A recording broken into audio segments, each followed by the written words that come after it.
were in, let's say, 2020 now or 2018, where interest rates were, I think, still around 2% or so, then it would be a no-brainer. I mean, we would definitely buy a house. I mean, there is a possibility of capital appreciation where you can make a big profit, but then the market can also stagnate and there's nothing you can do about it, and you can also lose money. So there are a lot of pros and cons. Hi guys, and welcome back to another video. This time outside. I'm currently at Hyde Park. Look at the scenery. It's really beautiful, right? And today I want to talk to you guys about our plan of buying a house here in Toronto. And I want to say up front that by house, I do not mean a detached or semi-detached house even. By house, I mean a condo or a townhouse at a budget of under $500,000. And this will only be the first video where I talk about this because I'm planning to turn this into another series. Some of you have perhaps watched my series on cost of living, and I realize some of you found that very useful, having that much information packed into several videos. So I was thinking of doing the same, but this time about house buying. So my plan is to document my entire process from start to finish. If I ever finish, I'll talk about that later, of our process of searching for a house, finding a house here in Toronto. So in this video today, I just want to give you a bit of context and maybe familiarize you with some of my reasons why now all of a sudden I'm thinking of buying a house. So I and my husband have been here in Toronto for almost 5 years now. I would say about 4.5 years. And we've been saving up quite a bit of money during these few years. We saved enough for a down payment of 5%. And I must say that I really love Toronto. I mean, Toronto really has a lot to offer. And of course, there's a lot of debate about whether it's overrated or not. Things are obviously very expensive here. Housing, rent, groceries. Also at the moment, there's inflation. There was inflation of 10% last year and so on. But I think that everyone must make their own decision. And for us personally, we still, despite all of these things, these challenges, find that Toronto is a place worth living in and a place that we want to stay at for at least a couple more years, 5 years, or maybe 10 years. One day, maybe we'll move to another province, but for now it's going to be Toronto.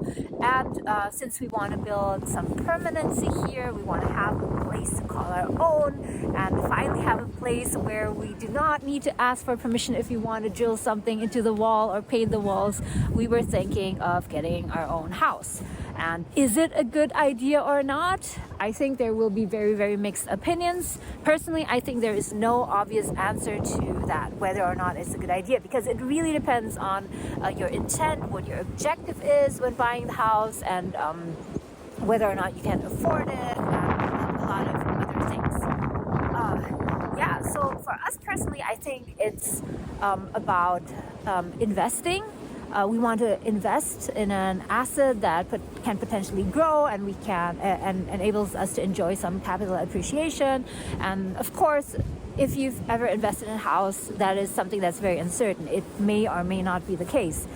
We personally owned a house before, but not in Toronto, not in Canada, and we've experienced it for ourselves. There are a lot of opportunities. I mean, there is a possibility of capital appreciation where you can make a big profit, but then the market can also stagnate and there's nothing you can do about it, and you can also lose money. So there are a lot of pros and cons. But I would say that one big reason why we want to have a house is our own house is that we want to have a place to call our own, and also have some future proofing in case in the future we want to start a family. But it also has to do a bit with costs, and this might be something that confuses you. Aren't houses super expensive? I mean, is it really more cost efficient to own a house? And I would say it really depends. It depends on what kind of house you get, and at what price, at what interest rate, and of course you need to also compare it to your other options. If you don't buy a house and stay in that house, well, what would your other options be? So let's talk about the interest rate thing first. Of course, the interest rate situation now at the moment is an obvious downside. As many of you know, or many of you who are not here in Canada yet might not know is that at the moment, mortgage rates are hovering around 5%. I mean, in some cases, you can get a mortgage rate at 4.69%, 4.79%, but in most cases it would be closer to 4.8 or 5%.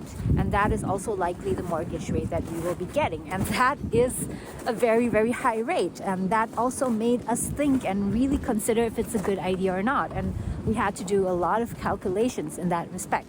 So I would say that if we were not in this kind of interest rate environment, if we were in, let's say, 2020 now or 2018, where interest rates were, I think, still around 2% or so, then it would be a no-brainer. I mean, we would definitely buy a house. The only thing is that at that time, when we just moved to Toronto, to Canada, we were still very new here. We didn't know if we would want to permanently live here, and we hadn't really saved up a lot of money for down payment yet. But if interest rates right now were still at 2%, then I would just go for it. Really, no more questions asked. It would definitely be a good idea. But now, obviously, it's a different case. Now, with interest rates at 5%, if you want to buy a house and you're not, you don't really have that much money, you really have to do your calculations and make sure that it makes sense and that you can afford it and so on. So now let's get to the other consideration, and that is, what are your other options, right? So when thinking about whether or not to buy a house, we were also considering our other option, which is to stay in our current studio. So as many of you know, and I made a video on this, I and my husband, the two of us, are living in a small studio in a very, very nice premium area in Toronto, and we really like it. I mean, it has a downside, of course. It's super, super tiny and everything is in one space, but I mean, over these years, over these 4.5 years, we actually gotten really used to it, and we kind of made everything work. And if you watch that video that I made on living in a studio and how I saved so much money by doing that, then you know that I only pay $1,280 per month living in that studio. That already includes heating. On top of that, I have to pay hydro. That's about $50, $48. Of course, internet and insurance. I think insurance is about $20 or $30, but overall, it's still a bargain. I mean, $1,300 here in Toronto. What do you get nowadays? I recently browsed rentals, and you really can't get anything. It's even difficult to just get a basement apartment, a nice basement apartment for that price in Toronto. And one-bedroom apartments are now at least $2,000. So our alternative to buying a house and living in our own house, would be just staying in our studio for the next 3 years or even 5 years and save up more money and maybe then buy a house in the future. So I think that if you're currently considering to buy an apartment, a house in Toronto or wherever, you really need to compare it to what your other alternatives are. So you can't say that the best decision is the same for everyone. You need to really consider everything that's going on in your life, your financial situation, and so on. So, okay, I think I won't go into much further detail about that, because in the following videos, I will actually take you along on my journey. I will cover everything from how to look for potential houses, condominiums, what to pay attention to, and what a viewing is like, because I've did a few viewings up until now, and what it's like working with a real estate agent, how the house buying process works, how you get pre-approved for a mortgage, how it's like to work with a mortgage broker, and many other things. And also, very important, how much does it cost to own a house, to maintain that house or apartment, and how much it costs to buy a house. It's not just the price of the house. Many people think it's just the down payment and then the mortgage and then that's it, but it actually costs a lot to close that deal. So anyways, guys, if you are interested in this topic, please let me know down in the comments what you would like me to cover, and I will try to include that in one of my upcoming videos. So I hope you enjoyed this video, guys. Oh my god, the wind is so strong, and don't forget to hit the like button if you enjoyed this video. Also, don't forget to subscribe to my channel if you haven't, and hit the notification bell so you won't miss any of my future videos in this series. Thank you so much for watching, guys, and I'll see you in the next video.